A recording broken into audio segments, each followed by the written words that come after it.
ഇതിനെല്ലാ രക്ഷിതാക്കൾക്കും കഴിയില്ല.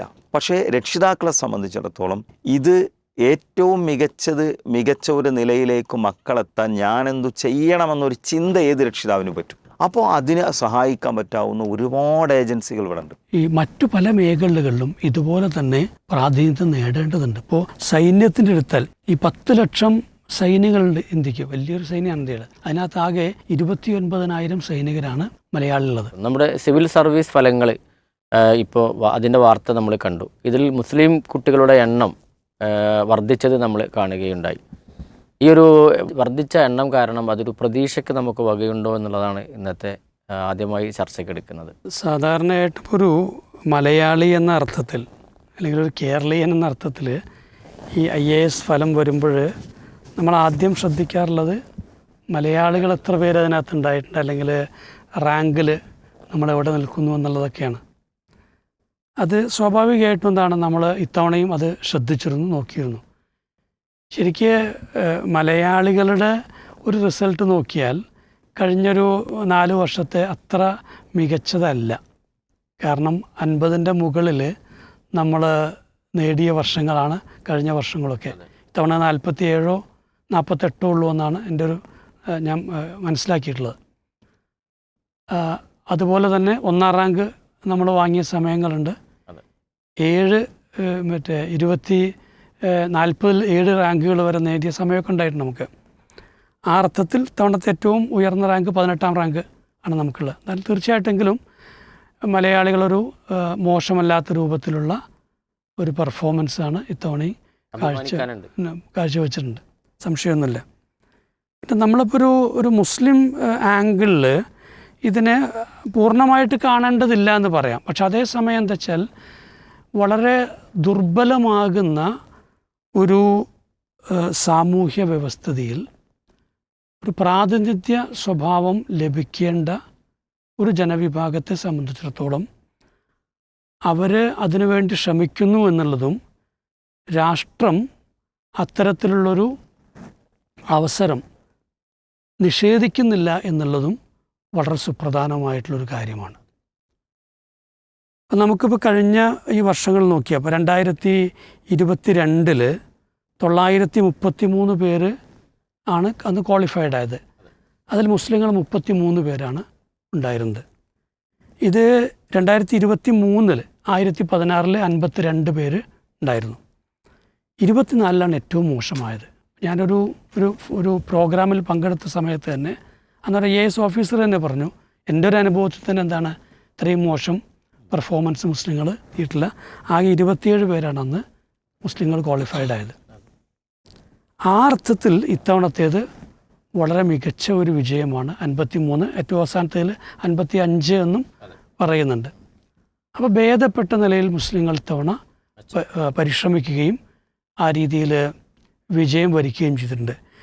നമുക്ക് കാണാൻ എടുത്തു പറയാവുന്നൊരു കാര്യം വെച്ചാൽ കാശ്മീരിൽ നിന്നൊക്കെയുള്ള കുട്ടികൾ വളരെ ബോധപൂർവം തന്നെയുള്ള പരിശ്രമം നടത്തുകയും അങ്ങനെ വിജയിക്കുകയും ചെയ്തിട്ടുണ്ട് എന്നുള്ളതാണ്. അപ്പം നമുക്കിപ്പോൾ മലയാളികളിൽ പോലും മുസ്ലിങ്ങളായിട്ടുള്ള കാൻഡിഡേറ്റ്സ് ഇത്തവണ വിജയിച്ചു വന്നിട്ടുണ്ട്. അപ്പോൾ എന്തായാലും ശരി, 10 ലക്ഷത്തോളം ആളുകൾ അപ്ലൈ ചെയ്യുന്ന, 6 ലക്ഷത്തിലധികം ആളുകൾ അപ്പിയർ ചെയ്യുന്ന ഒരു എക്സാമിൽ ഏറ്റവും അവസാനം 1000-ൽ താഴെ ആളുകളാണ് മെയിൻസും അത് പ്രിലി കഴിഞ്ഞ് മെയിൻസ് കഴിഞ്ഞ് പിന്നെ അത് കഴിഞ്ഞ് ഇൻ്റർവ്യൂ കഴിഞ്ഞ് ക്വാളിഫൈഡ് ആവുന്നത്. ആ നിലയ്ക്ക് വളരെ അഭിമാനകരമായ ഒന്നാണ്. അതിൽ നമ്മൾ മലയാളികളായിട്ടുള്ള നമ്മുടെ ഈ വിജയിച്ച കുട്ടികളെയും അതുപോലെ തന്നെ മുസ്ലിങ്ങളായിട്ട് വിജയിച്ച കുട്ടികളെയും എല്ലാവരെയും നമ്മൾ ഒരുപോലെ തന്നെ അഭിനന്ദിക്കുകയാണ്. അപ്പോൾ ഇതിനകത്തൊരു എനിക്ക് തോന്നുന്നൊരു പ്രധാന കാര്യം എന്താ വെച്ചാൽ ഒരു രാഷ്ട്രം എപ്പോഴും നൽകേണ്ട, വാഗ്ദാനം ചെയ്യുന്ന ഒരു സ്ഥിതി സമത്വമുണ്ട്. ആ സ്ഥിതി സമത്വം പോലെ തന്നെയാണ് പ്രാതിനിധ്യ സമത്വമെന്നും പറയുന്നത്. അത്തരം സമത്വങ്ങൾക്കുള്ള അവസരങ്ങൾ കൃത്യമായിട്ടും ലഭ്യമാകുന്ന ഒരവസ്ഥയിൽ പരിശ്രമിക്കുന്നൊരു സമൂഹത്തിന് അത് നേടിയെടുക്കാൻ കഴിയുമെന്നുള്ളതാണ്. അപ്പോൾ ഇവിടെ മുസ്ലിങ്ങളെ സംബന്ധിച്ചിടത്തോളം ആണെങ്കിലും അവരും കൃത്യമായിട്ട് ആലോചിക്കേണ്ടത് അവരുടെ എല്ലാ അവകാശങ്ങളും നിഷേധിക്കപ്പെടുന്ന ഒരവസ്ഥയാണ് എന്നൊന്നും പറയേണ്ടതില്ല. അവരെ പരിശ്രമത്തിന് അതിൻ്റെ തോതനുസരിച്ച് കൊണ്ടുള്ള ഒരു ഫലപ്രാപ്തി ഉണ്ടാവുക തന്നെ ചെയ്യും. പിന്നെ നമ്മൾ ഇത്തവണത്തെ ഈ റിസൾട്ടുകൾ നോക്കിയപ്പോൾ കാണാൻ പറ്റും. മലയാളികൾ തന്നെ വിജയിച്ചവർ, ഇപ്പോൾ ശ്രീജ എന്ന് പറയുന്ന കുട്ടി, തിരുവനന്തപുരത്തുകാരായ കുട്ടി, 7 സെൻറ്റ് ഉള്ള ഒരു സ്ഥലത്ത് ഒരു കൂരയിൽ ജീവിക്കുന്ന ഒരു കൂലിപ്പണിക്കാരൻ്റെ മകളാണ്. അതായത് നമ്മൾ പറയുന്നത് പണ്ടത്തെ അവസ്ഥയിൽ പറഞ്ഞാൽ ഈ സ്ട്രീറ്റ് ലൈറ്റിൻ്റെ അടിയിലിരുന്ന് പഠിച്ച് വിജയിച്ചു എന്നൊക്കെ പറയുന്ന അതുപോലെയുള്ള പരിമിതമായ സാഹചര്യത്തിൽ തനിക്ക് ലഭിച്ച, മറ്റുള്ളവരിൽ ലഭിച്ച സഹായങ്ങളെല്ലാം തന്നെ പൂർണ്ണമായി ഉപയോഗപ്പെടുത്തി വിജയിച്ചൊരു കുട്ടിയാണ്. മറ്റൊരുത്തൻ സെറിബ്രൽ പാൾസി വന്ന് 6ാം ക്ലാസ് വരെ സ്കൂളിൽ പോലും പോകാത്ത ഒരു കുട്ടി. അവനെ സംബന്ധിച്ചോളം വെച്ചാൽ ഒരു നോർമലി ഒരു ഡിഗ്രിയോ പോലും എടുക്കാൻ പലപ്പോഴും കഴിയാറില്ല. അതിൽ നിന്നാണ് ഇത്തരത്തിലൊരു വിജയം കൈവരിക്കുന്നത്. അതുപോലെ തന്നെ അന്ധത ബാധിച്ച കുട്ടി, പിന്നെ എന്താണ് ആക്സിഡൻറ്റിൽ ഒരു ഭാഗം നഷ്ടപ്പെട്ട ഇതൊക്കെ എന്താ വെച്ചാൽ ബാക്കി എല്ലാവർക്കും തന്നെ വലിയ മോട്ടിവേഷൻ ആകേണ്ട കാര്യങ്ങളാണ്. അപ്പോൾ എല്ലാ സൗകര്യങ്ങളും ഉണ്ടായിട്ടും ഇതൊക്കെ നേടാൻ കഴിയാത്ത കുട്ടികൾ പലപ്പോഴും നമുക്കറിയാം. മലയാളി ആ അർത്ഥത്തിൽ കൂടുതൽ ബുദ്ധിയുള്ളവരാണ്, കൂടുതൽ അറിവ് നേടാൻ കഴിവുള്ളവരാണ്, പരിശ്രമിക്കാൻ കഴിവുള്ളവരൊക്കെ തന്നെയാണ്. പക്ഷേ നമ്മൾ ഇന്ന് കൂടുതൽ ഡിസ്ട്രാക്റ്റഡായി പോകുന്ന ഒരു സമൂഹമായി, നിരാശരായി പോകുന്ന ഒരു സമൂഹമായി, കൂടുതൽ ആത്മഹത്യകളിലേക്ക് പലപ്പോഴും പിന്തള്ളപ്പെട്ടു പോകുന്നൊരു സമൂഹമായി, വല്ലാതെ മോട്ടിവേഷൻ വേണ്ടിയിട്ട് ഇങ്ങനെ കിണഞ്ഞ് നടക്കുന്നൊരു സമൂഹമായി മാറിക്കൊണ്ടിരിക്കുകയാണ്. അതിൻ്റെ ഒരു ആവശ്യമൊന്നുമില്ല എന്നുള്ളതും മനസ്സാന്നിധ്യത്തോടെ സ്ഥൈര്യപൂർവ്വം പരിശ്രമിച്ചാൽ നേടാവുന്ന ഒന്നാണ് IAS എന്നുള്ളൊരു ഉണ്ട്. അപ്പോൾ നമ്മൾ ഇതിൻ്റെ ഒപ്പം ഞാൻ കാണുന്നത് കാര്യം വെച്ചാൽ 2024 കണക്കനുസരിച്ച് ഇന്ത്യയിലെ മൊത്തം IAS, IPS, IFS അതാണ് 3 ഏറ്റവും പ്രധാനപ്പെട്ട കാറ്റഗറികൾ മൊത്തം ഉദ്യോഗസ്ഥരുള്ളത് 11,522 പേരാണ്. ഇതിൽ 5,317 പേരാണ് IASകാർ, 4,125 പേരാണ് IPSകാർ, 2,080 പേരാണ് IFSകാർ. ഇതാണ് നമ്മുടെ ഒരു മൊത്തം ഒരു ഡേറ്റ എന്ന് പറയുന്നത്. ഇതിൽ മുസ്ലിം പ്രാതിനിധ്യം നോക്കിയാൽ IASലാകെ 148 പേരാണ് ഉള്ളത്. അപ്പോൾ ഇത് ആ കണക്കിൽ വെച്ച് നോക്കുമ്പോൾ ഇത്തവണ 53-55 പേരെന്ന് പറയുന്നത് അതിനിപ്പോൾ IASലും IPSലും IFSലുമായിട്ട് ഡിസ്ട്രിബ്യൂട്ട് ചെയ്യപ്പെട്ട് പോയാൽ പോലും ഒരു വലിയ മുന്നേറ്റം അതിനകത്തുണ്ടെന്ന് നമുക്ക് പറയേണ്ടി വരും. IPSൽ 144, IFSലാകെ 29 പേര്. ഇതാണ് നമ്മുടെ ഇന്ത്യയിലെ ഒരു മൊത്തം കണക്കെന്ന് പറയുന്നത്. അപ്പോൾ തീർച്ചയായിട്ടും ആ അർത്ഥത്തിൽ ഈ പരിശ്രമം അഭിനന്ദനാർഹമാണ്. രാഷ്ട്രം നൽകിയ ഒരു പിന്തുണയ്ക്ക് അതിനുകൂടെ നമ്മൾ തീർച്ചയായിട്ടും നന്ദി പറയേണ്ടതുണ്ട്. എന്നാൽ ഒപ്പം നമ്മൾ ശ്രദ്ധിക്കേണ്ട ചില കാര്യങ്ങൾ എന്താ വെച്ചാൽ, ഇപ്പോൾ ഈ മറ്റു പല മേഖലകളിലും ഇതുപോലെ തന്നെ പ്രാതിനിധ്യം നേടേണ്ടതുണ്ട്. ഇപ്പോൾ സൈന്യത്തിൻ്റെ എടുത്താൽ ഈ 10 ലക്ഷം സൈനികളുണ്ട് ഇന്ത്യക്ക്, വലിയൊരു സൈന്യമാണ് ഇന്ത്യയുടെ. അതിനകത്താകെ 29,000 സൈനികരാണ് മലയാളികളുള്ളത് ഉള്ളത്. അത് പേഴ്സൻറ്റേജിൽ നോക്കിയാൽ മോശമാണെന്ന് പറയാൻ പറ്റും. 3% മലയാളികൾ ഉള്ളൂ, കേരളക്കാരുള്ളൂ. ആ അർത്ഥത്തിൽ അത് വേണമെങ്കിൽ തുല്യമാണെന്ന് പറയാൻ പറ്റും. പക്ഷേ സിഖുകാരെടുത്താൽ അവർ മൊത്തം ഇതിൻ്റെ 10% എന്താണ് അവരാണ്. അത് തന്നെ ഓഫീസേഴ്സ് കേഡറിലേക്ക് പോകുമ്പോൾ വലിയ കേഡറിലാകെ ഒരു 7 മലയാളികളുള്ളൂ എന്ന് പറയുന്നത്. അപ്പോൾ ഇത് നമ്മളെ സംബന്ധിച്ചോളം പരിഹരിക്കപ്പെടേണ്ട വിഷയങ്ങളാണ്. എല്ലാ മേഖലകളിലും നമ്മൾ ആ രീതിയിൽ ശ്രദ്ധാപൂർവമുള്ള ശ്രമങ്ങൾ നടത്തണമെന്നതാണ്. അപ്പോൾ നമുക്കറിയാം, ഇപ്പോൾ IASൻ്റെ കേസിൽ തന്നെ സർക്കാരിൻ്റെ കീഴിൽ അക്കാഡമികൾ പ്രവർത്തിക്കുന്നുണ്ട്. മിക്കവാറും ജില്ലകളിലെല്ലാം തന്നെ അതിനുള്ള സബ് സെൻറ്റേഴ്സ് ഉണ്ട്. പ്രൈവറ്റായിട്ടുള്ള ഈ അക്കാദമികളുണ്ട്. ഇതുപോലെ തന്നെ ചില സമുദായങ്ങളോ അല്ലെങ്കിൽ അത്തരത്തിലുള്ള ഈ NGO എന്ന് വിളിക്കാവുന്ന രീതിയിലുള്ളവരൊക്കെ തുടങ്ങിയിട്ടുള്ളതുണ്ട്. അപ്പോൾ പെരിന്തൽമണ്ണയിൽ ഉള്ള ക്രയ, നജീബ് കാന്തപുരം MLAയുടെ കീഴിലുള്ള ക്രയ, അവർ ഇത്തവണ എന്ത് ചെയ്തിട്ടുണ്ട്, അവർ IASന് പ്രൊഡ്യൂസ് ചെയ്തിട്ടുണ്ട്. ഇതുപോലെയാണ് ഇപ്പോൾ 3 വർഷം മുൻപ് മാത്രം തുടങ്ങിയ കുനിയയിലെ ഈ അക്കാഡമി. അവർ വളരെ അഭിമാനപൂർവ്വം എന്ത് ചെയ്തിട്ടുണ്ട്, 389 എന്തോ റാങ്ക് നേടിക്കൊണ്ടാണ് എന്ത് ചെയ്തിട്ടുള്ളത്. അതൊരു ഇസ്ലാമിക വിദ്യാഭ്യാസ പഠന കേന്ദ്രത്തിൽ നിന്ന് ഉയർന്നു വന്ന ഒരു വിദ്യാർത്ഥിയാണെന്നുള്ളൊരു പ്രാധാന്യം കൊണ്ട്, സാധാരണ ഒരു ഭൗതിക സാഹചര്യത്തിൽ നിന്ന് ഉണ്ടായി വരുന്ന പോലെയല്ല. അത്തരത്തിൽ ഒരു വിജയം വരിച്ച അദ്ദേഹത്തിന് പിന്നെ അഷ്ഫിൽ ഷാഹുദവി. അപ്പോൾ അതൊക്കെ എന്താ വെച്ചാൽ ഒരു ജാഗരണത്തിൻ്റെ ഒരു സൂചനയായിട്ട് നമുക്ക് കാണാൻ പറ്റും. തീർച്ചയായും എനിക്ക് പറയാമെന്ന് വെച്ചാൽ നമ്മൾ ഇത് മറ്റു രംഗങ്ങളിലേക്കൂടെ വ്യാപിപ്പിക്കണം.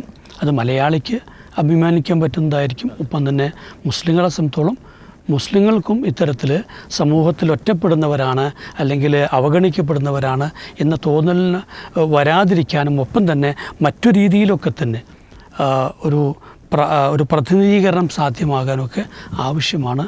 അതുകൊണ്ട് തന്നെ വിജയത്തിലെ വിജയികളെ നമ്മൾ അഭിനന്ദിക്കുന്നു. ഒപ്പം ബാക്കിയുള്ളവർക്ക് പരിശ്രമിക്കുവാനുള്ളൊരു പ്രചോദനമായി ഇത് മാറട്ടെ എന്ന് നമ്മൾ ആഗ്രഹിക്കുകയും ചെയ്യുന്നു. ഇതിൽ പ്രതീക്ഷയും പ്രചോദനവും നമുക്ക് കാണാൻ സാധിക്കും. എന്താണ് ഇതിൽ കൂട്ടിച്ചേർക്കാനുള്ളത്? അതായത് ഇപ്പോൾ മുസ്ലിങ്ങളുടെ ഒരു എണ്ണത്തെക്കുറിച്ച് പ്രതീക്ഷാവഹമായ ഒരു സംഗതിയാണുള്ളത് എന്നിവിടെ മാഷ് സൂചിപ്പിക്കാണ്ടായി.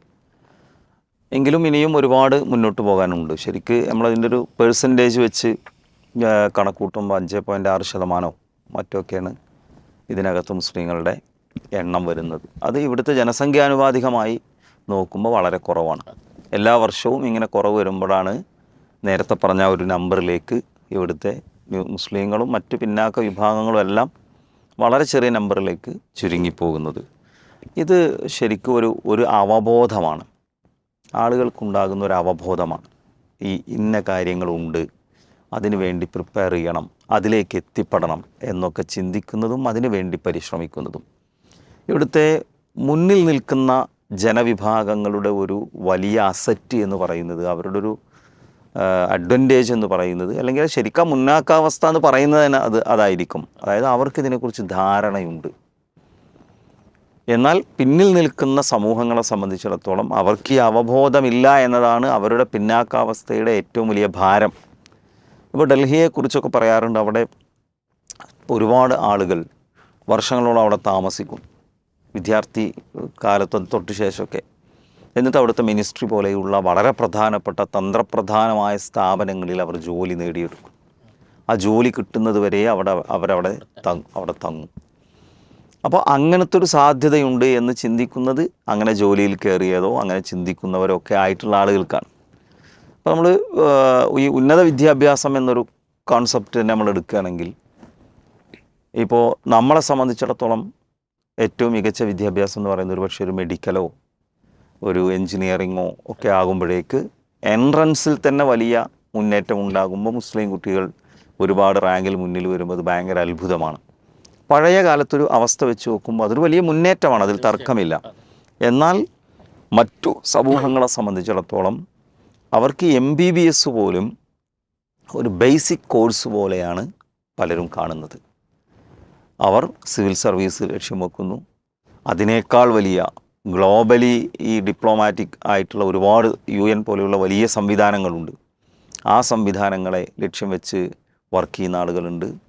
വലിയ IT ഭീമന്മാർ, മൈക്രോസോഫ്റ്റ് പോലെ ഗൂഗിൾ പോലെയുള്ള വലിയ സംവിധാനങ്ങളിലെ അതിൻ്റെ മാനേജ്മെൻറ്റ് രംഗത്തൊക്കെ വർക്ക് ചെയ്യുന്ന ധാരാളം ആളുകളെ നമുക്ക് കാണാൻ സാധിക്കും. അതുകൊണ്ട് തന്നെ അത്തരം ആളുകളാണ് പൊതുവിൽ ഈ IIM-ലൊക്കെ അഡ്മിഷൻ എടുത്ത് പഠനം നടത്തുകയും അതിൽ നിന്ന് പുറത്തു വരികയൊക്കെ ചെയ്യുന്നത്. അപ്പോൾ സാധാരണ നമ്മൾ ചിന്തിക്കുന്നതിനപ്പുറമുള്ള സാധ്യതകൾ ഇവിടെയുണ്ട് എന്നൊരു ബോധം സമൂഹത്തിനുണ്ടാകുമ്പോഴാണ് അതിനനുസരിച്ച് ആളുകൾ വളർന്നു വരികയും പരിശ്രമിക്കുകയും അവിടങ്ങളിലേക്ക് ആളുകൾ എത്തിപ്പെടുകയും ചെയ്യുന്നത്. നമ്മൾ ഇവിടുത്തെ എല്ലാ പിന്നാക്ക വിഭാഗങ്ങളും വിശിഷ്യ മുസ്ലിം സമൂഹവും ആ ഒരു ബോധത്തിലേക്ക് എത്തണം. അതിനു വേണ്ടിയുള്ള നല്ലൊരു പരിശ്രമം ഇവിടെ ഉണ്ടാകുമ്പോഴാണ് ഈ പറയുന്ന പ്രശ്നങ്ങൾക്കൊക്കെ ഈ മുസ്ലിങ്ങൾ പിന്നിൽ നിൽക്കുന്ന എണ്ണക്കുറവൊക്കെ പരിഹരിക്കപ്പെടുക. നേരത്തെ മാഷ് സൂചിപ്പിച്ചതുപോലെ ഒരു ഹുദവി വന്നു എന്നുള്ളതൊരു വലിയ കാര്യമാണ്. ഒരു മതപഠന പരിസരത്ത് നിന്നുള്ള ഒരാൾ സിവിൽ സർവീസിലേക്ക് എത്തുന്നു എന്നത് വലിയൊരു മെസ്സേജ് യഥാർത്ഥത്തിൽ നൽകുന്നുണ്ട്. ഇവിടെ ഒരു രക്ഷിതാവ് എന്ന നിലയ്ക്ക് ശരിക്കും നമ്മളെല്ലാവരും കുട്ടികളെ സംബന്ധിച്ച് അവരുടെ വിദ്യാഭ്യാസത്തെക്കുറിച്ച് കുറച്ചുകൂടി സീരിയസ് ആയി കാര്യങ്ങളെ കാണണം. അങ്ങനെ കാണുന്ന ആളുകൾ വളരെ കുറവായിരിക്കും. എന്തെല്ലാം വരെ സ്വപ്നം കാണാം, മക്കളുടെ വിദ്യാഭ്യാസത്തെക്കുറിച്ച് എത്ര ഉയരത്തിൽ സ്വപ്നം കാണാം. അങ്ങനെ ചിന്തിക്കുമ്പോൾ നമ്മുടെ ഉയരം വളരെ കുറഞ്ഞതായിരിക്കും. ഇവിടെ എന്തെല്ലാം സാധ്യതകളുണ്ട് എന്ന ഒരു ഉയരത്തിലേക്ക് രക്ഷിതാക്കൾ ചിന്തിക്കാൻ വേണ്ടി രക്ഷിതാക്കൾക്ക് സാധിക്കണം. ഇതിനെല്ലാ രക്ഷിതാക്കൾക്കും കഴിയില്ല. പക്ഷേ രക്ഷിതാക്കളെ സംബന്ധിച്ചിടത്തോളം ഇത് ഏറ്റവും മികച്ച ഒരു നിലയിലേക്ക് മക്കളെത്താൻ ഞാനെന്തു ചെയ്യണമെന്നൊരു ചിന്ത ഏത് രക്ഷിതാവിന് പറ്റും. അപ്പോൾ അതിനെ സഹായിക്കാൻ പറ്റാവുന്ന ഒരുപാട് ഏജൻസികൾ ഇവിടെ ഉണ്ട്. ഒരുപാട് ഏജൻസികൾ കുട്ടികളെ അവരുടെ വിദ്യാഭ്യാസത്തെക്കുറിച്ച് കരിയർ ഗൈഡൻസ് രംഗത്ത് സഹായിക്കാൻ പറ്റാവുന്ന ഒരുപാട് ഏജൻസികളുണ്ട്. അപ്പോൾ രക്ഷിതാക്കളെ സംബന്ധിച്ചിടത്തോളം നിർബന്ധമായും അത്തരം ആളുകളെ, വ്യക്തികളെ, ഏജൻസികളെ, സ്ഥാപനങ്ങളെ സമീപിച്ച് കുട്ടികളുടെ വിദ്യാഭ്യാസ കാര്യവുമായി ബന്ധപ്പെട്ട് ചർച്ച ചെയ്ത് മക്കളെ ഏറ്റവും മികച്ചതിലേക്ക് എത്തിക്കാനുള്ള ശ്രമം രക്ഷിതാക്കളുടെ ഭാഗത്തു നിന്ന് ഉണ്ടാകേണ്ടതുണ്ട്. പുതിയൊരു സാഹചര്യം എന്ന് പറയുന്നത് സോഷ്യൽ മീഡിയ വ്യാപകമായിട്ടുള്ള പലതരത്തിലുള്ള ഈ എന്താ പറയുക പെരുമാറ്റ പിന്നെ ദുശ്ശീലങ്ങൾ കുട്ടികളിൽ വ്യാപിക്കുന്ന ഒരു കാലത്ത് കുട്ടികളുടെ വിദ്യാഭ്യാസത്തിൽ രക്ഷിതാവ് സമയം ഇൻവെസ്റ്റ് ചെയ്യുക എന്നുള്ളത് വളരെ ഇമ്പോർട്ടൻ്റ് ആയിട്ടുള്ളൊരു കാലത്ത് നമ്മളുള്ളത്. ആ സമയം ഒരിക്കലും നഷ്ടമല്ല. അതുകൊണ്ട് തന്നെ രക്ഷിതാവ് വളരെ ശക്തമായി ഇടപെടണം. രണ്ടാമത്തെ ഒരു സംഗതി എന്താണെന്ന് വെച്ചാൽ സംഘടനകളാണ്. സംഘടനകൾക്ക് ഇതിൽ കുറേ കാര്യങ്ങൾ, ഇപ്പോൾ നമ്മുടെ ഒരു കേരളം എന്ന് പറയുന്നത് ഒരു സംഘടനാ സംസ്കാരം നിലനിൽക്കുന്ന ഒരു സംസ്ഥാനമാണ്. എല്ലാ ആളുകളും എന്തെങ്കിലും ഒരു സംവിധാനവുമായി ചുറ്റിപ്പറ്റിയായിരിക്കും. മെമ്പർഷിപ്പ് ഇല്ലെങ്കിലും മനസ്സും ഉണ്ടെങ്കിലും ഇതൊക്കെ ആയിട്ട് ബന്ധപ്പെട്ട് നിൽക്കുന്ന ആളുകളായിരിക്കും. ഇപ്പോൾ ഈ ചില സ്ഥാപനങ്ങളൊക്കെ അങ്ങനെ ഈ സിവിൽ സർവീസ് കോച്ചിങ് എന്നൊക്കെ പറഞ്ഞിട്ട് മിനിമം രീതിയിലാണെങ്കിലും ചെയ്തു വരുന്നത് നമ്മളിവിടെ കാണുന്നുണ്ട്. അതുപോലെ തന്നെ ചില വ്യക്തികൾ ചെയ്യുന്നുണ്ട്. നജീബ് കാന്തപുരം MLA സംബന്ധിച്ച് ഇവിടെ സൂചിപ്പിക്കേണ്ടായി. ഒരു ജനപ്രതിനിധിയെ സംബന്ധിച്ചിടത്തോളം ഇവിടെ വോട്ടർമാർ ഒരു ജനപ്രതിനിധിയെ ഓഡിറ്റ് ചെയ്യുന്നത് അയാളുടെ വികസന പ്രവർത്തനങ്ങളെ മുന്നിൽ വെച്ചുകൊണ്ടാണ്. പുതിയ സാഹചര്യത്തിൽ ആളുകൾ കല്യാണത്തിനും കുടിയിരിക്കലിനും ഹൗസ് വാമിങ്ങിനും എത്തുന്നുണ്ടോ, മരിച്ചെടുത്ത് എത്തുന്നുണ്ടോ വരെ ജനപ്രതിനിധികളെ വിലയിരുത്താൻ നമ്മുടെ ആൾക്കാർ മാനദണ്ഡമായി സ്വീകരിക്കും. പിന്നെ പാലങ്ങളും റോഡുകളൊക്കെയാണ് സ്വീകരിക്കാറുള്ളത്. പൊതുവിൽ ആളുകളുടെ ദൃഷ്ടിയിൽ വരാത്ത, കാഴ്ചയിൽ വരാത്ത, ഓഡിറ്റ് ചെയ്യുമ്പോൾ പ്രത്യക്ഷത്തിൽ വരാത്തൊരു വർക്കാണ് വിദ്യാഭ്യാസ രംഗത്തെ സേവനങ്ങൾ. അത് ശരിക്കും നജീബ് കാന്തപുരം MLA വളരെ നല്ല പ്രശംസ അർഹിക്കുന്നു എന്ന് തന്നെ നമ്മൾ പറയേണ്ടി വരും. ഞാൻ പറഞ്ഞ സ്ഥാപനങ്ങളുണ്ട്, വ്യക്തികളുണ്ട്, ഇതുപോലെയുള്ള ചില ജനപ്രതിനിധികളുണ്ട്. ഏതോ ഒരു മുനിസിപ്പാലിറ്റിയെക്കുറിച്ച് പറയേണ്ടായിരുന്നു, മലപ്പുറമാണെന്നാണ് എൻ്റെ ഓർമ്മ.